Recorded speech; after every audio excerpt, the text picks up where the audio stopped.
Hello, beautiful people. Thank you for coming today. My name is Jody Kruger, and I am the founder of a company called Radiant One.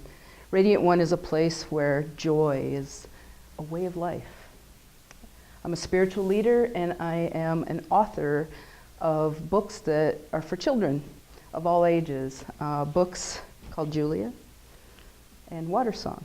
They're about authentic living and peaceful living. I specialize in children's books for children of all ages. In preparing for my talk today, I was sitting with a beautiful friend, dear friend, and I asked him, I said, if you were going to hear a speaker speak on one topic today, what would it be? And he took a deep cleansing breath. He said, wholeness. And he grinned ear to ear, much like I'm doing right now. Because when he did that, whoa, my brain set in. I went in my head. I was like, oh, wow, what a great topic to talk about. Am I worthy? I am Radiant One. But I lack this and I lack that. And this chaos was going on in my head. And out of this cacophony of negativity and self-doubting came this soft, powerful voice. It said, you are whole. You are perfect, and that is all you need to do.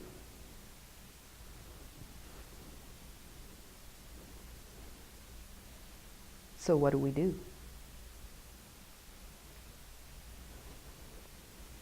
I'm going to step aside for a moment and get academic on you, if that's okay. I have academia in my nature. So before we talk about wholeness and how it relates to life and how we respond to this wholeness that we already have, we need to understand what is wholeness. It's important to pay attention to the words that I use and the words that we use. You noticed in my introduction, I used the word need.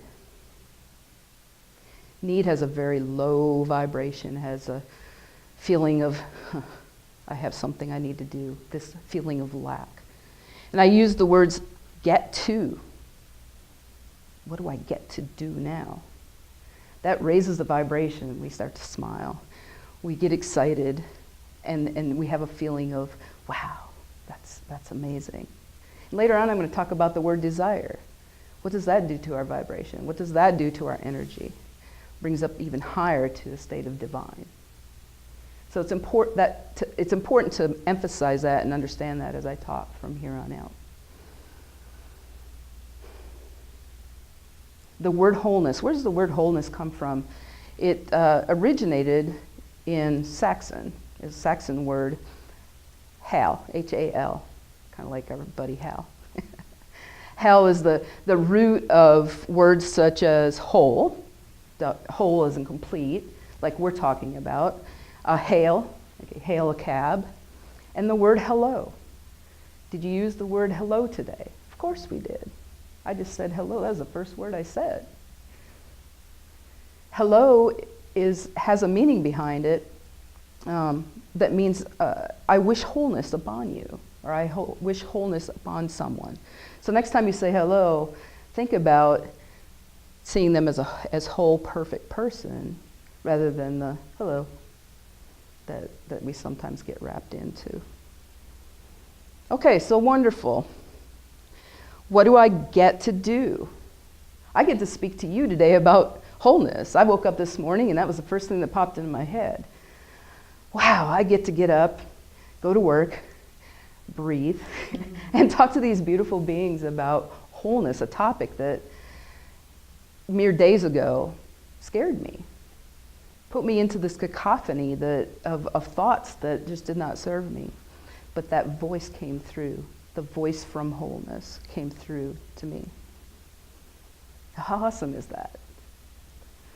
That gets me excited. And furthermore, it brings me to, what do I desire to do in this beautiful life? That's the real question. Yeah, I'm whole. I can accept that, or can I? And then when I do accept that wholeness, what do I get to do? What do I desire to do in this universe? I believe we are here to experience joy. That is our only job. I desire a life of joy. And it is the understanding of this truth that gives me the freedom to express in any way I choose. Any way I choose. And I get to express joy every single time. That's exciting to me. And that's when I heard the word wholeness, after this mess in my head and after I came to my senses, the very next thing that came to my mind is joy. In a minute, we're going to get to practice joy. But before I do that, it'll be a small meditation, very short, and I ask you to participate with me. Before I do that, I want to talk a little bit about a story of a person that's living today who demonstrates joy and really went from a place of severe depression, suicidal depression, and saw in the institute in which he put himself, he saw something in the people there.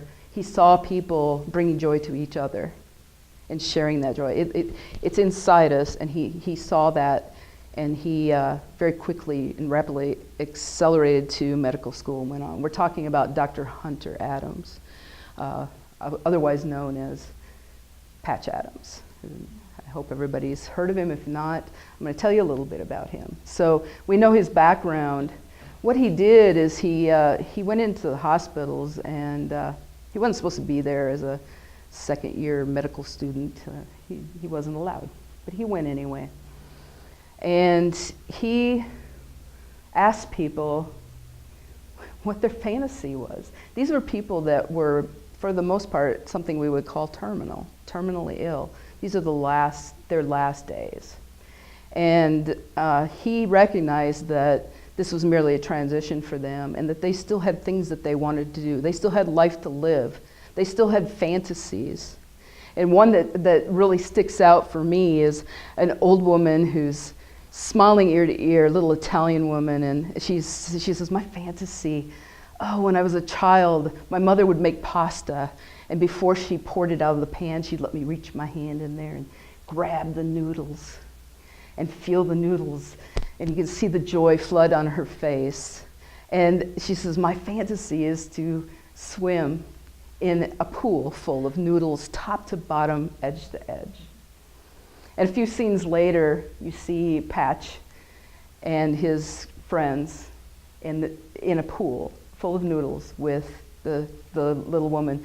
And they carry her out. They literally carry her out of the hospital, and she's making angels in the noodles. And it's just, I see that scene and immediately flood with joy. And it comes out of me, and it's extended to everybody around me. It just, wow, what a powerful moment. And that's what we want to practice today, just for a moment. If you're comfortable, I'd like you to sit comfortably and close your eyes if you're comfortable. I'm going to guide you through just a little scenario. Think of a person, an animal, a place, maybe a piece of music, and hold this in your heart space. Really feel this experience. I often go to this space with words. I'm a word writer, I'm a word woman.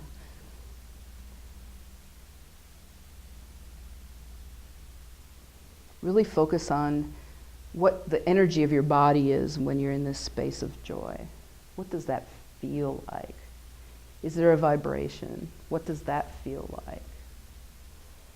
Does it accelerate when you go deeper into that moment? Don't forget to breathe. Deep cleansing breaths. And relax. I like to think of this space that I hold in my heart as an extension of the peace that I hold in my heart. If you put a smile on your face in your meditation, you'll feel that immediately. I love to read Dr. Roger Teal, and when he talks about joy, the line that really, it's a whole book on joy, the line that really comes out is, joy is the mighty dance of possibility.